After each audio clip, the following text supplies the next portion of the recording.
Bismillahirrahmanirrahim. Assalamualaikum warahmatullahi wabarakatuh. Salam sejahtera bagi kita semua.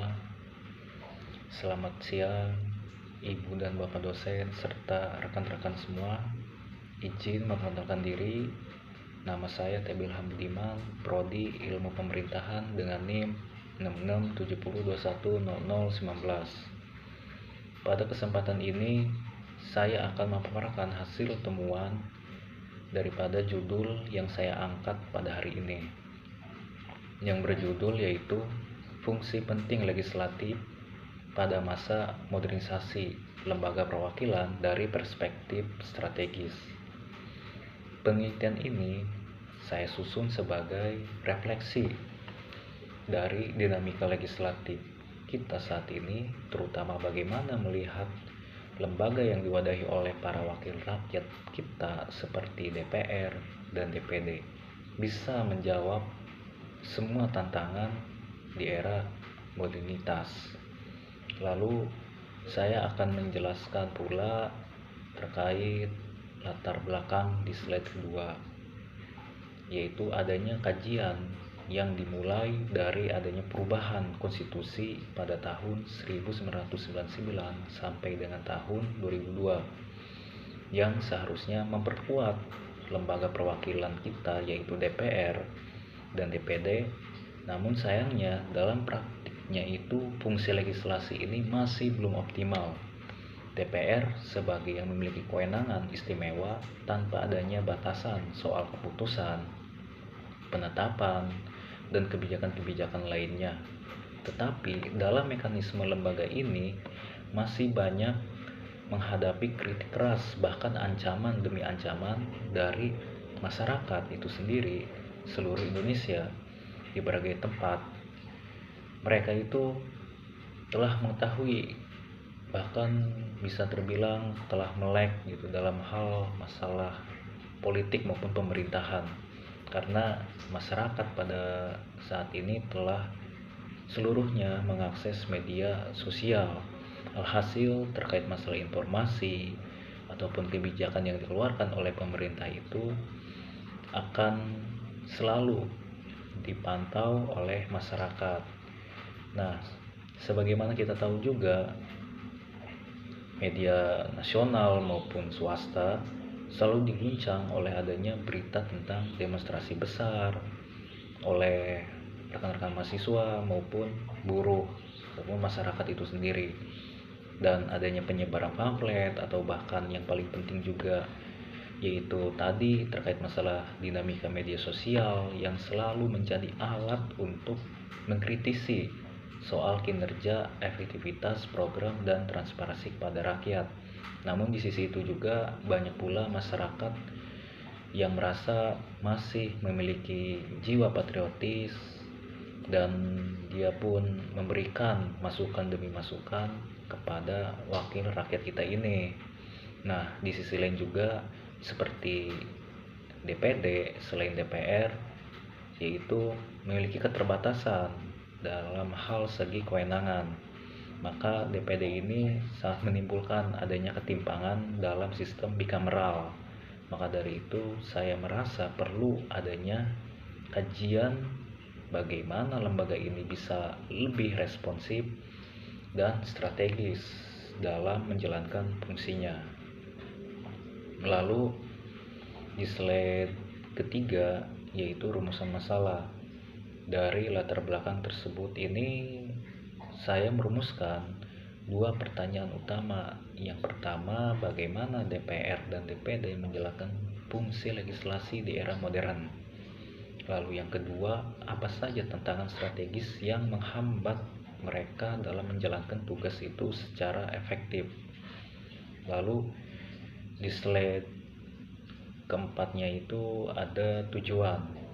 Tujuan saya menyusun penelitian ini adalah untuk melihat sejauh mana pelaksanaan fungsi legislatif dijalankan oleh kedua lembaga perwakilan saat ini. Selain itu saya ingin mengidentifikasi pula terkait tantangan demi tantangan apa saja yang secara strategis perlu diperbaiki untuk mendukung modernisasi sistem yang telah ada.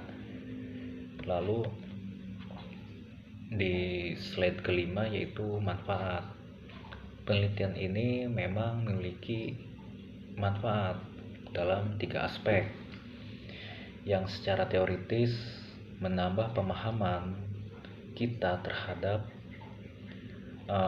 masukan bagi DPR dan DPD, dan secara akademis pula ini bisa dijadikan referensi bagi mahasiswa atau peneliti yang mendalami ataupun yang sangat konsen gitu terhadap permasalahan lembaga perwakilan kita dari segi hukum tata negaranya ataupun dari segi ilmu pemerintahan, tetapi dengan yang tadi sesuai dengan perspektif yaitu strategis gitu. Lalu di slide ke-6-nya itu ada teori perwakilan dan sistem. Saya menggunakan teori dari Hannah Pitkin yang membagi perwakilan ke dalam 4 tipe. Tapi fokus saya adalah pada representasi substantif, yaitu sejauh mana anggota legislatif benar-benar membawa suara rakyat. Ini penting untuk menilai kualitas demokrasi kita saat ini. Lalu sistem kita itu bikameral asimetris. DPR sangat kuat sementara DPD cenderung lemah. Nah, di sini bisa terlihat pula bahwasannya DPR itu memiliki kekuatan atau bahkan kewenangan yang lebih istimewa ketimbang DPD itu sendiri. Yang padahal dalam sistem perwakilan modern, keduanya harus bisa bekerja seimbang, balances, check and balances. Fungsi utama mereka mencakup legislasi, pengawasan, lalu keuangan. Dan ini perlu diperkuat karena ketika masyarakat telah melihat bagaimana program-program yang akan direncanakan oleh kedua lembaga ini, alhasil mereka pasti menimbulkan berbagai stigma ataupun persepsi gitu ya terhadap kedua lembaga tersebut. Bagaimana mereka bisa membagi gitu terkait masalah pengawasan, lalu keuangan, bahkan yang seharusnya lembaga ini yang paling utama sebagai tombak utama dalam hal tersebut gitu. Lalu di slide ketujuh yaitu relasi dan strategis. Di UUD 1945 hubungan antara DPR dan Presiden sudah diatur jelas, tapi dalam praktiknya itu seiring muncul masalah politik, misalnya yaitu yang paling utama adalah koalisi yang rentan atau dominasi eksekutif yang berlebihan. Ini membuat proses legislasi sangat terhambat karena adanya politik ini terkait masalah koalisi itu memang berbagai hal pasti akan muncul gitu. Adanya pihak-pihak lain yang akan lebih menguntungkan diri dia pribadi untuk mencapai hal tersebut yang mungkin lebih bagus gitu, tetapi kan ini bisa mengancam gitu dari segi masalah legislasinya ya mungkin bisa terhambat gitu. Lalu untuk mengatasi ketegangan ini harus dibutuhkan pula sinergi, yaitu komunikasi antara legislatif dan eksekutif harus ditingkatkan. DPR juga harus menjalankan kepengawasan yang objektif, dan tidak kalah penting pula masyarakat harus dilibatkan dalam segi penyusunan ataupun segi informasi-informasi yang bersifatnya itu terbuka gitu, dan bisa diberikan kepada publik.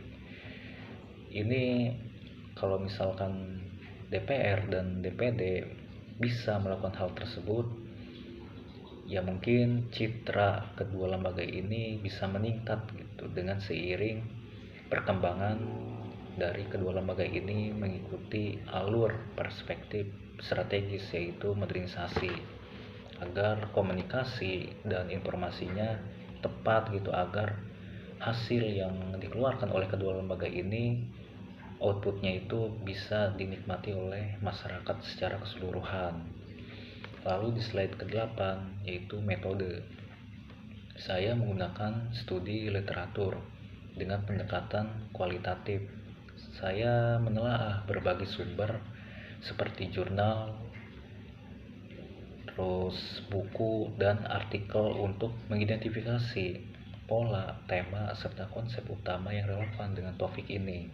Maka dengan pendekatan kualitatif dan mencari jurnal-jurnal, menelaah buku dan artikel itu sangat paling utama dalam penelitian ini. Lalu slide yang ke-9 itu kesimpulan. Sebagai penutup, ada beberapa poin penting yang bisa kita simpulkan, yaitu sistem perwakilan kita masih timpang antara DPR dan DPD. Fungsi legislatif pun belum maksimal karena berbagai kendala internal dan eksternal. Selain itu juga hubungan DPR dan Presiden ternyata belum harmonis secara emosional, seringkali menghambat proses pembuatan undang-undang. Maka kita butuh pembaharuan kelembagaan dengan memperkuat fungsi kedua lembaga ini, yaitu DPR dan DPD, melalui koordinasi antar lembaga dan mendorong partisipasi publik agar kualitas legislasi benar-benar mencerminkan kebutuhan rakyat di era modern ini. Saya kira ini semua sangat penting untuk dilakukan gitu mekanismenya, karena salah satunya itu harus bersinambungan untuk mencapai adanya hasil yang benar-benar bisa gitu untuk membangun citra maupun membangun negara ini dengan baik gitu. Dengan adanya hubungan emosional dengan legislatif dan eksekutif juga bisa timbal balik pun dengan legislatif. Lalu legislatif ini ada dua lembaga dengan sistem bikameralnya itu lah, dan bisa bisa saling bekerja sama gitu agar hasil-hasil yang mereka putuskan itu sesuai gitu tanpa adanya timpang tindih. Lalu di slide 10 yaitu daftar pustaka, saya menggunakan berbagai referensi terkini dan kredibel gitu yang mendukung kajian ini, mulai dari jurnal hukum, politik, hingga studi khusus mengenai relasi legislatif dan eksekutif. Ini memperkuat landasan teori dan temuan saya selama saya mencari sumber-sumber yang harus kredibel dan terpercaya gitu, secara alamiah dan bisa dipergunakan untuk mendukung penelitian ini. Mungkin cukup sekian dan terima kasih, kurang lebihnya mohon maaf. Wassalamualaikum warahmatullahi wabarakatuh.